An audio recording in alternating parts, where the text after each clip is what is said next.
My parents said the greatest gift for my sister's wedding is if you disappear from our family forever. I didn't beg, didn't plead, didn't even argue. I just packed my things, took the keys, and walked out, the door closing like a final punctuation mark. The next day, I sold the apartment and froze the joint account. What happened next destroyed everything they had built on my back for 32 years. You see, 27% of Americans have cut ties with at least one family member, and I was about to become one of them. But this isn't just another family drama story. This is about what happens when the person who's been silently holding everything together finally stops. When the golden child realizes she was never golden at all, just convenient. My name is Rebecca Thompson, and for 3 decades, I was the family ATM nobody bothered to say thank you to. Until the day I learned my true value to them was absolutely nothing. Let me take you back to where this all started, not with that devastating conversation, but with 15 years of being the perfect daughter who gave everything and received nothing but expectations in return. I was 20 when I got my first real job at a marketing firm in downtown Chicago. Fresh out of college, student loans piling up, living in a cramped studio apartment that smelled like the Chinese restaurant downstairs. Most 20-year-olds would focus on building their own life, paying off debt, maybe saving for a decent car, but not me. Because 3 days after my first paycheck, my mother called. "Rebecca, honey, we need to talk about Sarah's tuition." Sarah was 18 then, my baby sister who'd gotten into Northwestern, an expensive private school that my parents couldn't afford. Not after Dad's construction business took a hit during the 2008 recession. Mom worked part-time at a dental office, bringing in maybe $20,000 a year. They'd already mortgaged the house twice. "How much?" I asked, already knowing I'd pay whatever they needed. "Just the first semester for now, $18,000. $18,000, more than half my annual salary at the time. I had $3,200 in my checking account and $47,000 in student loans. Any financial advisor would have laughed at the idea of me taking on more debt. But Sarah was brilliant, straight A's, class president, heading pre-med. She deserved opportunities I never had, so I took out a personal loan, 21% interest, 5-year term. I told myself it was temporary, just until Dad's business picked up, just until Sarah could get financial aid sorted out, just until things got better. Things never got better. They only got more expensive. By the time I was 25, I'd paid for 3 years of Sarah's tuition, her car, her spring break trips to Cancun, and her MCAT prep course. I'd also started contributing to my parents' mortgage when Dad's back injury put him out of work for 6 months. "Just until he's back on his feet," Mom promised. I was living paycheck to paycheck, working 60-hour weeks, eating ramen for dinner 4 nights a week so I could afford Sarah's textbooks. But every family dinner, every holiday, every birthday party, Sarah was the star. Our little pre-med student, Dad would beam, while I sat quietly in the corner, exhausted from working overtime to pay for her achievements. The joint account started when I was 27. Sarah was graduating and needed money for medical school applications, interview travel, and eventually moving expenses for residency. "It'll be easier this way," Mom explained. "You can just transfer money directly and we'll manage the family expenses from there." I should have seen the red flag, should have noticed that I was the only one putting money into this joint account, while everyone else just took from it. Should have questioned why family expenses somehow always exceeded my contributions, requiring additional transfers from my personal savings. Instead, I opened the account and made myself the primary holder, thinking I was being responsible by maintaining oversight. What I was actually doing was making it easier for them to drain me dry while maintaining plausible deniability about how much they were taking. When I was 29, I finally saved enough for a down payment on a small apartment, a one-bedroom place in a decent neighborhood with actual natural light and a kitchen that didn't share a wall with a restaurant. I was so proud, first person in my family to own property, built through years of sacrifice and overtime. "That's wonderful, honey," Mom said when I told her.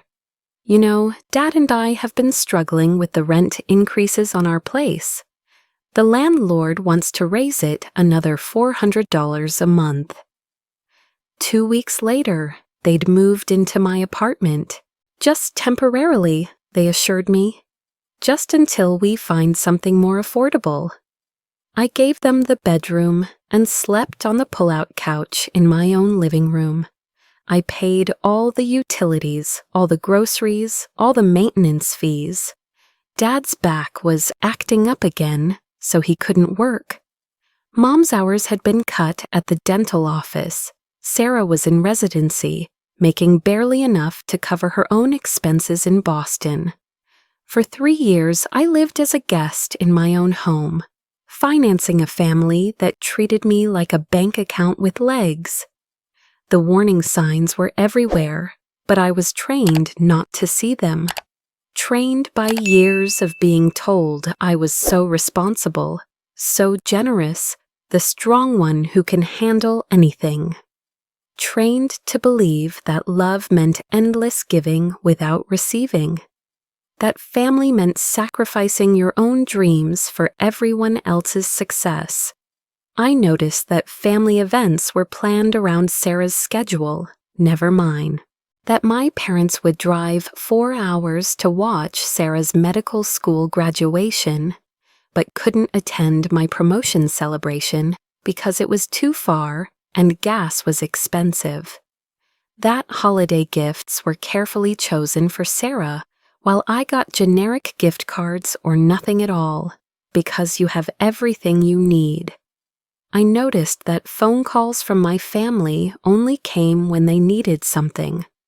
Money for car repairs, help with medical bills, loans for emergency expenses that were never quite paid back.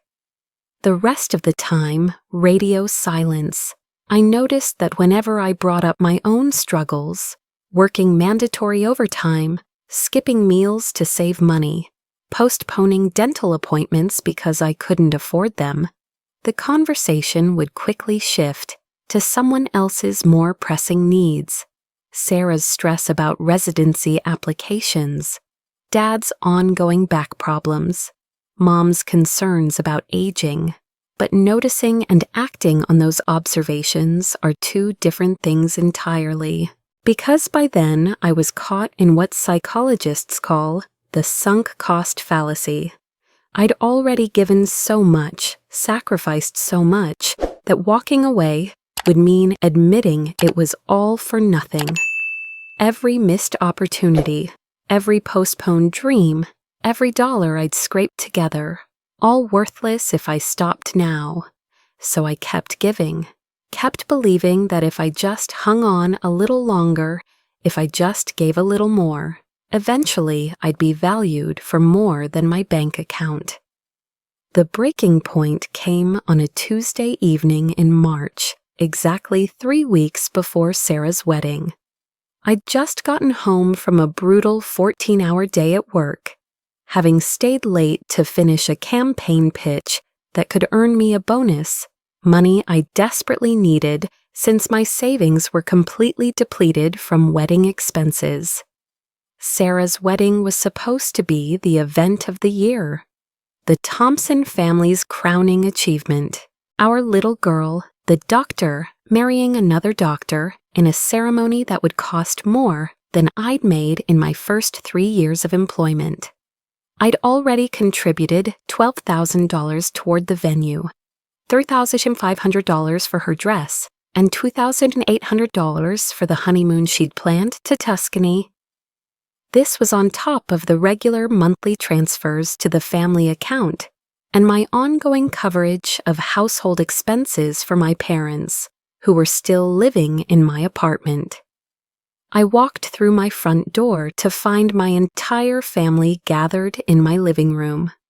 Parents on my couch, Sarah in my reading chair, her fiancé Michael on the floor sorting through what looked like seating charts and vendor contracts.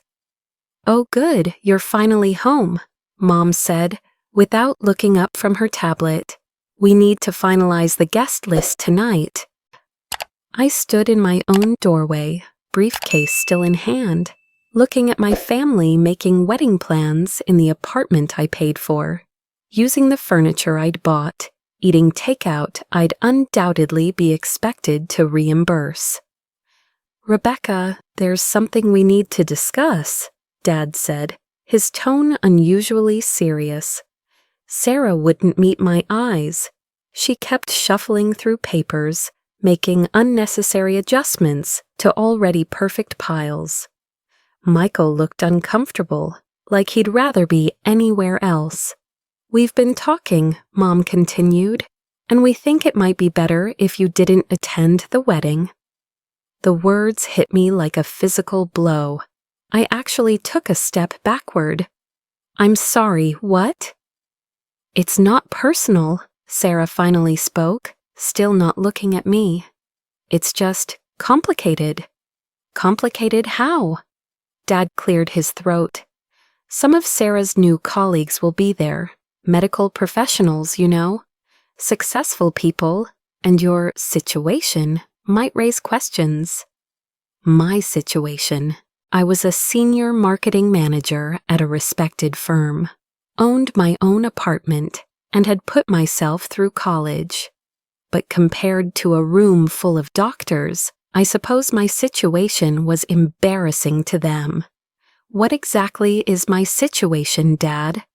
"You're 32 and single," Mom said bluntly. "You don't have a prestigious career. You've never traveled anywhere interesting or accomplished anything noteworthy. Sarah's friends are all married professionals with impressive backgrounds. You just stand out in the wrong way." The room went quiet, except for the sound of my own heartbeat pounding in my ears. "Plus," Sarah added quietly, "there's the money situation." "What money situation?" "Well, if people find out how much you've contributed to the wedding, it might look like we can't afford it ourselves. Michael's family already thinks we're financially struggling. It would be embarrassing." I stood there processing this information. I was being excluded from my own sister's wedding, a wedding I'd paid for, because my presence might make them look bad. "So let me understand this correctly," I said slowly. "You want me to skip Sarah's wedding so that nobody knows I paid for it?" "The greatest gift you could give your sister," Dad said, "would be to disappear from our family forever. Let her have her perfect day without any complications. Forever." The word hung in the air like a death sentence. This wasn't about one day, one event, one social situation.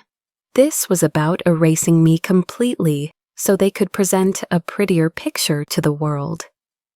I looked around the room, at my parents sitting on my couch in my apartment, talking about me disappearing forever, at my sister, who'd benefited from years of my sacrifice, asking me to vanish so her new in-laws wouldn't know where the money came from, at her fiancé, who'd enjoyed numerous dinners and gifts funded by my overtime hours, now complicit in my erasure. "You know what?" I said, setting my briefcase down carefully. "You're absolutely right. They looked surprised. They'd expected tears, arguments, dramatic protests. Instead, I walked calmly to my bedroom, the bedroom I'd given up for my parents, and pulled out my old college duffel bag. "Rebecca, what are you doing?" Mom asked, following me. "Giving Sarah her perfect wedding gift," I said, folding clothes with mechanical precision. "I'm disappearing." I packed methodically. Clothes, important documents, laptop, phone charger. Personal items that held meaning. Photos from college, books I'd collected over the years, the few pieces of jewelry I owned. "You don't have to be dramatic about this," Sarah said from the doorway. "I'm not being dramatic. I'm being practical." I walked to the kitchen and opened the junk drawer where I kept important keys. Car keys, apartment keys, mailbox key, building fob. I took my car keys and left the rest on the counter. "Rebecca, you're being ridiculous," Dad said. "We just think it's better if—" "I heard you the first time." I grabbed my purse, my briefcase, and my duffel bag. 3 items containing the sum total of my independent existence. "Where are you going to go?" Mom asked, and for the first time she sounded worried. "That's not your concern anymore," I said, walking toward the door. "You wanted me to disappear from the family. Consider it done." "You can't be serious," Sarah said. "You're throwing a tantrum over one event?" I stopped at the door and turned around to look at them one last time. My parents sitting in my living room, worried about losing their free housing and meal ticket. My sister, surrounded by wedding plans funded by my sacrifice, concerned only about her own convenience. "This isn't about one event, Sarah. This is about 32 years of being valued only for what I could provide, not for who I am. You want me gone forever? Fine.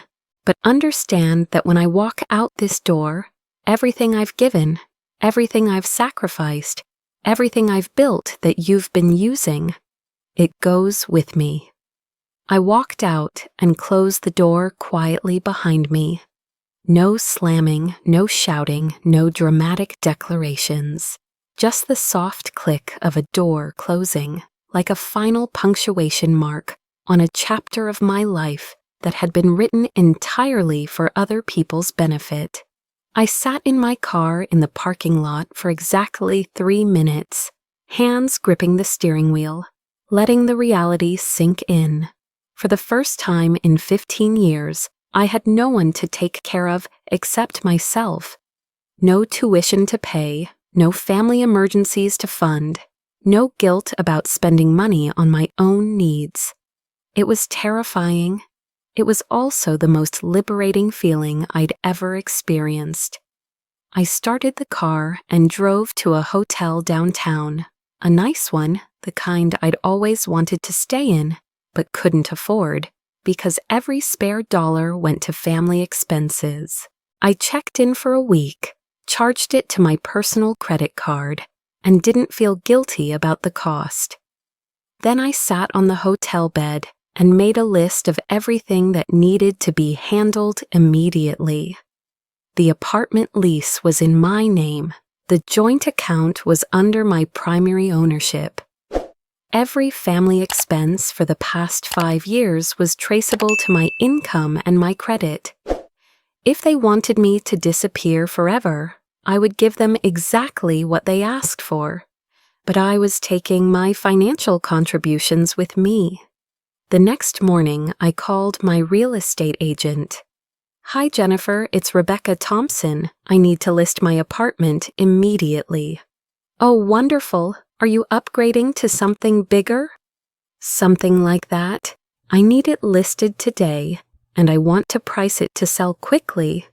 "Are you sure? The market's been doing well. We could probably get you more if we wait." "I'm sure. Fast sale is the priority." After hanging up with Jennifer, I called my bank. I need to place a freeze on account number 4478-9651-2387. Can you verify your identity and relationship to the account? Rebecca Thompson, primary account holder and sole contributor. It took 15 minutes to complete the freeze, 15 minutes to cut off the financial pipeline that had been draining my resources for years. Then I called work. Hi, Patricia, it's Rebecca. I need to use my vacation time starting immediately. Is everything okay? This is pretty sudden. It's a family situation. I need some time to handle personal matters. Of course, take all the time you need. By noon, the apartment was listed online. By 2 p.m., my phone was ringing. Rebecca, what the hell did you do to the account? Dad's voice was angrier than I'd ever heard it. I froze it. You can't just freeze our money. It's not our money, Dad. It's my money. I'm the only one who's put anything into that account for 5 years. But the wedding expenses are Sarah's responsibility now. Rebecca, be reasonable. The caterer needs a deposit tomorrow. Then Sarah and Michael need to figure out how to pay it. Silence on the other end. You can't do this, he said finally. I can, and I did. You wanted me to disappear, remember? Well, my bank account is disappearing with me. I hung up and turned off my phone. By evening, I had 3 serious inquiries about the apartment. By the next morning, I had a cash offer for $15,000 below asking price. I accepted it immediately. The closing was scheduled for 2 weeks out, 1 week before Sarah's wedding. For the first time in my adult life, I was about to have money in my account that belonged entirely to me. No family obligations, no guilt about spending it, no requests for loans that would never be repaid. I was also about to be completely alone, with no family and no home. But as I sat in that hotel room, calculating the apartment sale proceeds and reviewing my actual monthly expenses without family contributions, I realized something profound. I had been alone all along. I'd just been paying for the illusion of family connection. Now I was going to be alone and financially free. For the first time in 15 years, that felt like a fair trade. The phone calls started at 6:47 a.m. on day 3. Rebecca, answer your phone. We know you're getting these messages. Mom's voice was strained, desperate in a way I'd never heard before. The caterer is demanding the deposit today, or they're canceling the contract. Sarah is hysterical. You need to call us back immediately. I was sitting in the hotel restaurant, eating actual breakfast, not the granola bar and coffee I usually grabbed while running out the door to work. Real eggs, fresh fruit, orange juice, the kind of breakfast I'd been telling myself I couldn't afford while sending $800 a month to the family account. Message number 2 came 20 minutes later. Dad this time. Rebecca, this is ridiculous. You're acting like a child. The wedding is in 10 days and you're destroying your sister's happiness over what? A misunderstanding. Call us back and we'll work this out like adults. A misunderstanding, that's what they were calling it now. I deleted the message and ordered another cup of coffee. By noon, I had 17 voicemails and 43 text messages. The tone progressed from demanding to angry to pleading to panicked as the day wore on. Sarah's messages were the most interesting to analyze. Rebecca, I don't know what game you're playing, but this isn't funny anymore. Michael's parents are asking questions about the wedding expenses, and I look like an idiot. Fix this. That was message number 4. By message number 12, the tune had changed considerably. Please, Rebecca, I'm begging you. I know we said some things we didn't mean, but you're my sister. I can't get married without knowing you're okay with this. Please call me back." But it was message number 15 that really caught my attention. The venue coordinator called Michael's father directly because they couldn't reach us about the balance. He knows now. He knows we can't afford this wedding. Michael is humiliated, and his parents think we've been lying to them about our finances. Is this what you wanted? To destroy my relationship? I saved that message, not out of cruelty, but because it perfectly illustrated something I'd never realized before. They genuinely believed their financial stability was my responsibility.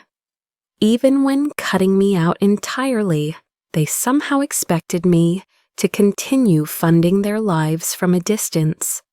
The really fascinating part was watching them try to figure out exactly how much they'd lost access to. The joint account freeze was just the beginning. They didn't realize yet that I'd been covering utilities, insurance, car payments, and a dozen other expenses that were about to come due. My phone rang again. This time it was a number I didn't recognize. "Hello, is this Rebecca Thompson?" "Yes, who's calling?" "This is Jennifer Martinez from Elegant Events Catering. I'm calling about the Thompson-Wilson wedding. We have an outstanding balance of $8,400 that was due yesterday, and your family referred us to you for payment." I almost laughed. "I'm sorry, there's been some confusion. I'm not paying for that wedding." "But your parents specifically gave us your contact information and said you handle all the family finances." "Not anymore. You'll need to collect payment from Sarah Thompson or Michael Wilson directly." "But the wedding is in 9 days. If we don't receive payment by tomorrow, we'll have to cancel the catering contract." "I understand. That's between you and them." I hung up, and immediately my phone started buzzing with texts. "The caterer called you? What did you tell them?" "Sarah, Rebecca, you are destroying this family." "Mom, pay the damn caterer and we'll discuss this after the wedding." "Dad." I turned off my phone and went for a walk. The thing about cutting off financial support to people who've become dependent on it is that you don't have to actively do anything to cause chaos. You just have to stop doing what you've always done. The damage reveals itself naturally, like pulling a load-bearing wall out of a house and watching the structure collapse under its own weight. That evening, I checked my email to find messages from vendors I didn't even know existed. The florist, photographer, transportation company, and venue coordinator had all been given my contact information as the financial backup for the wedding. Apparently, this had been the plan all along. Let me pay for everything while keeping me out of sight. I responded to each email with the same message. "I am not financially responsible for this event. Please contact the bride and groom directly." Then I forwarded all the emails to Sarah. The next morning brought a new strategy from my family: recruitment. My Aunt Linda called first. Linda, who I'd helped with her mortgage payment 2 years ago when Uncle Pete lost his job. Linda, who'd never called me just to chat in the 10 years I'd known her. "Rebecca, honey, your mother called me crying. She says you've lost your mind and are trying to sabotage Sarah's wedding." "Is that what she told you?" "Well, yes. She said you froze their bank account over some silly argument." "Did she mention that it's my bank account? That I'm the only one who's put money into it?" Silence. "Rebecca, surely you don't mean to ruin your sister's wedding over money." "I'm not ruining anything, Aunt Linda. I'm just not paying for it anymore. But family helps family. That's what we do. You're absolutely right. When is the last time anyone in this family helped me with anything? Another pause. Well, they said you make good money at your job. I make decent money, which I've been spending on everyone else's needs for 15 years while living paycheck to paycheck. Did Mom mention that part? I think there's been some miscommunication here. No miscommunication. They asked me to disappear from the family forever. I'm giving them exactly what they wanted. Aunt Linda was quiet for a long moment. Forever seems a little extreme, don't you think? It was their word choice, not mine. The calls continued throughout the week. Cousins I hadn't spoken to in years, family friends who'd never shown interest in my life, even my high school friend Katie, who'd been contacted through Facebook. Rebecca, your mom reached out to me. She's really worried about you. She thinks you might be having some kind of breakdown. That was rich. A breakdown, not a reasonable response to being told to disappear forever, but a mental health crisis. Katie, let me ask you something. If someone asked you to vanish from their life forever, would you continue paying their bills? Well, no, but family is different. Is it? Because from where I'm sitting, it looks exactly the same. The most telling conversation came from my cousin Mark, Dad's nephew, who I'd lent $3,000 to last year for car repairs.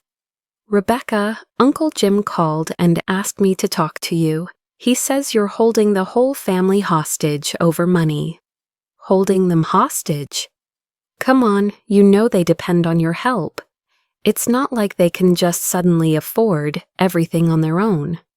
Mark, why do they depend on my help? Because you're the successful one. You make more money than they do. And why is that my responsibility? It's not about responsibility. It's about being a good person. There it was, the core belief system that had kept me trapped for 15 years. Being a good person meant endless self-sacrifice. Having money meant it belonged to everyone except me. Success was a collective family achievement that came with collective family obligations. Mark, do you remember when I lent you money for your car repairs? Yeah, and I appreciate that. I'm still working on paying you back. It's been 14 months. I know, things have been tight. When your car was repossessed 3 years ago, did I call you a bad person for not being able to afford the payments? No. When you got evicted from your apartment, did I tell you it was your fault for not budgeting better? Rebecca, what's your point? My point is that I've never expected you to sacrifice your well-being for mine. But somehow, everyone expects me to sacrifice mine for theirs. And when I stop, I'm the villain. The conversation ended awkwardly, like most of them did. People wanted to help mediate, but they didn't want to confront the fundamental unfairness of the situation. It was easier to pressure me to go back to the status quo than to acknowledge that the status quo was exploitation. By day 6, the apartment sale was finalized. I had $127,000 in my checking account, more money than I'd ever had at one time in my entire adult life. Money that was mine, earned by my work, not owed to anyone. It was also day 6 that Sarah showed up at my hotel.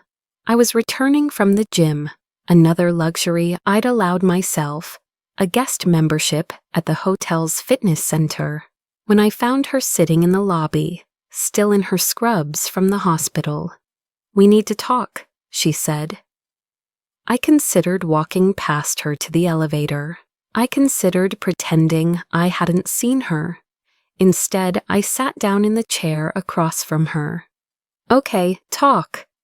She looked exhausted. Her usually perfect hair was pulled back in a messy bun, and she had dark circles under her eyes. "The wedding is off," she said quietly. I felt a pang of something, not quite guilt, not quite sadness. "I'm sorry to hear that." Are you really sorry, or is this exactly what you wanted?" "Sarah, I never wanted your wedding to be canceled. I wanted to be valued as more than a bank account." "You were never just a bank account to us, wasn't I? When's the last time any of you called me just to see how I was doing?" She was quiet. "When's the last time anyone in this family asked about my life, my goals, my problems, my happiness?" Still quiet. "When's the last time any of you offered to help me with anything?" "You never asked for help." "I shouldn't have had to ask, that's the point. You all assumed I was fine because I was functional, because I could pay bills and show up when needed. But none of you ever wondered what it cost me." Sarah's eyes filled with tears. "We didn't know you felt that way." "Because you never asked. Because my feelings weren't relevant as long as the money kept coming."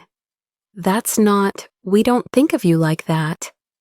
"Sarah, 3 weeks ago you asked me to disappear from the family forever because my presence would be embarrassing at your wedding." "A wedding I paid for. How exactly am I supposed to interpret that?" She wiped her eyes with the back of her hand. "We were stressed about the wedding.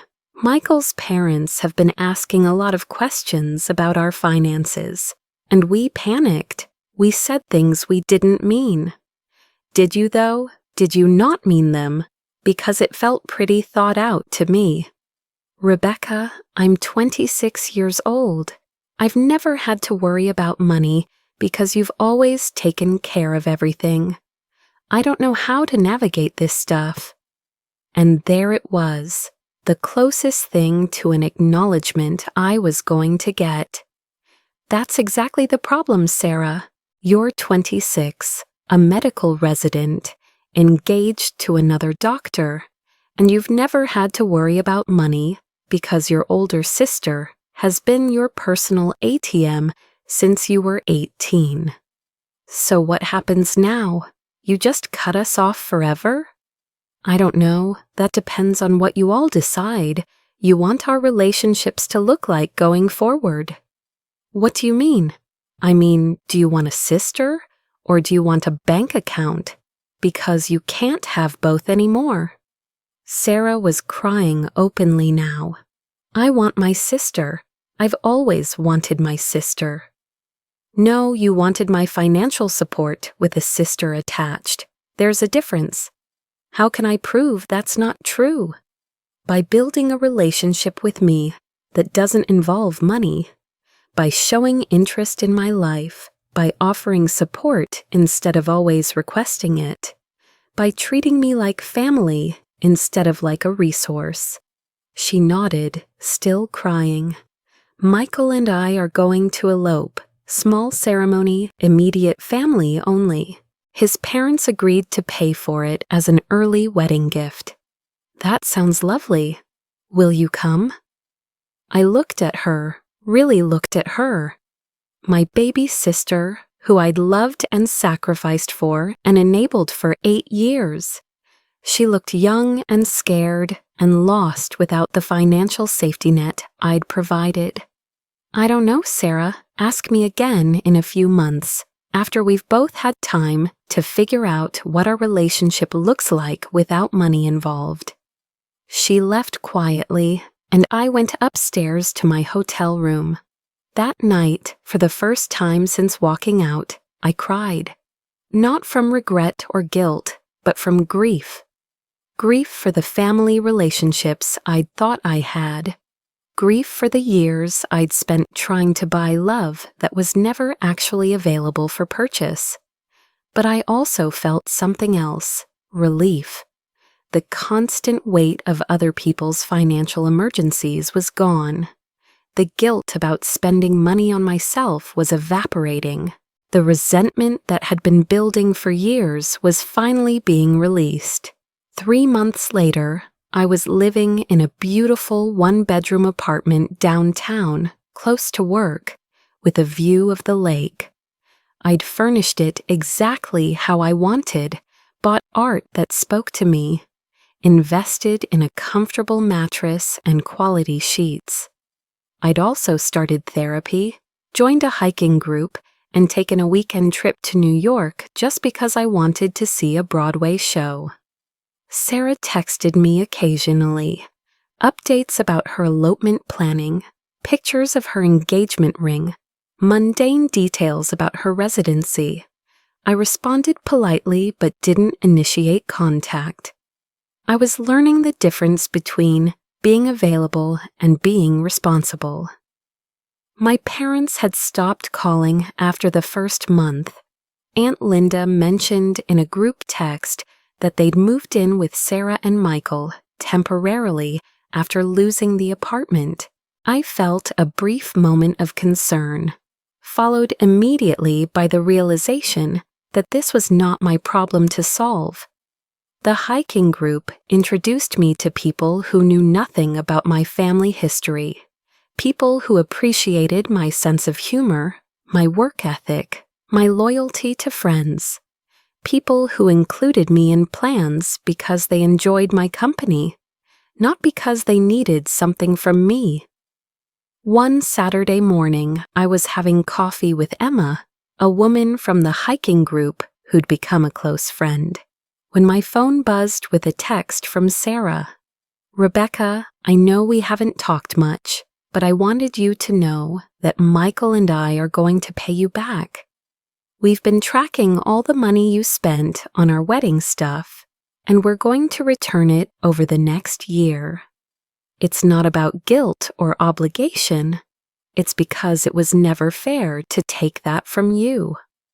I showed Emma the text. "That's huge," she said. "How does it feel?" "Surprising," I admitted. I never expected acknowledgement, let alone repayment. "Are you going to let them?" I thought about it. Part of me wanted to refuse, to prove I didn't need their money anymore.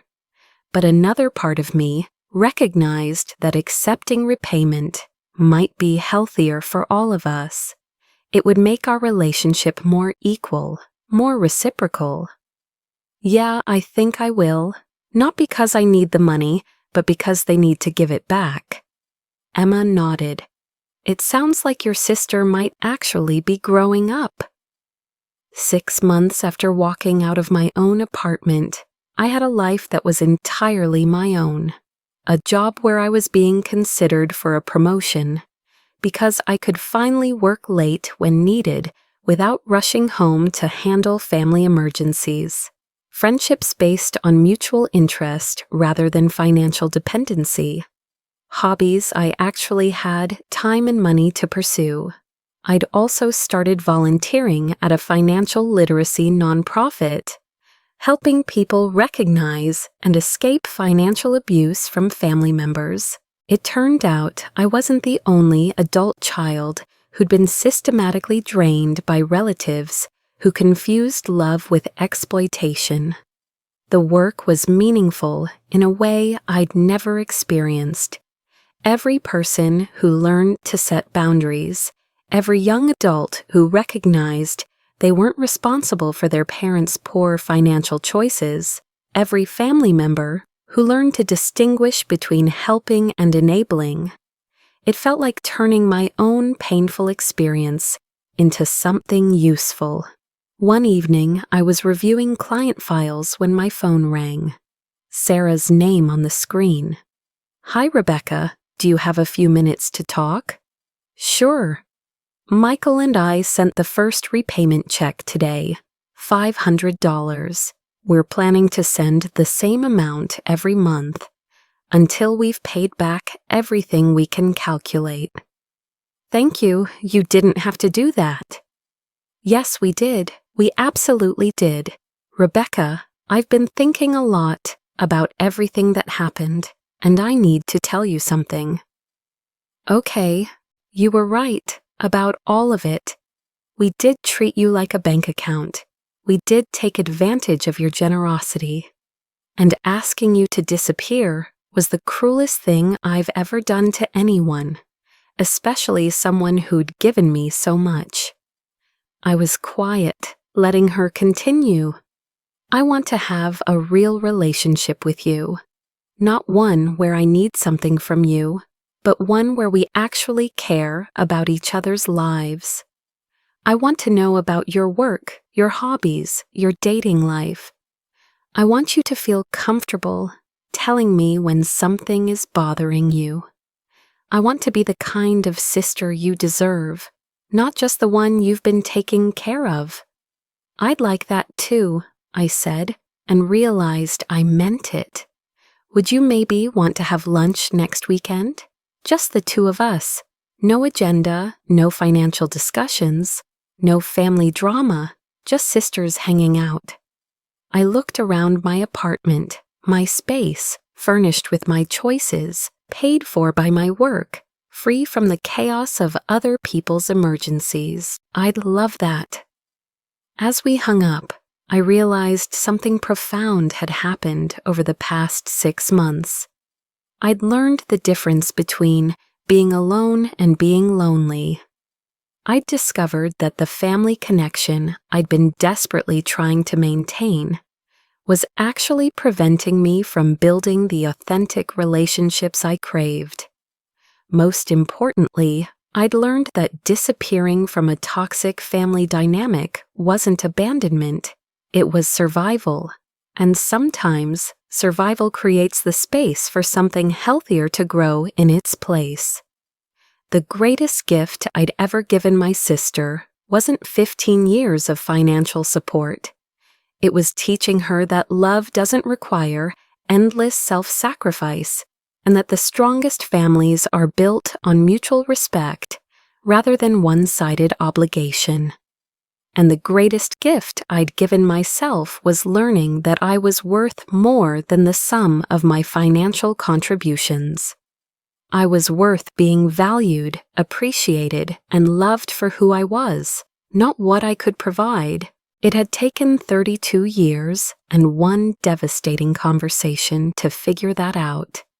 But sitting in my beautiful apartment, with money in my account that belonged entirely to me, and plans for a future that excited rather than exhausted me, I realized it had been worth the wait.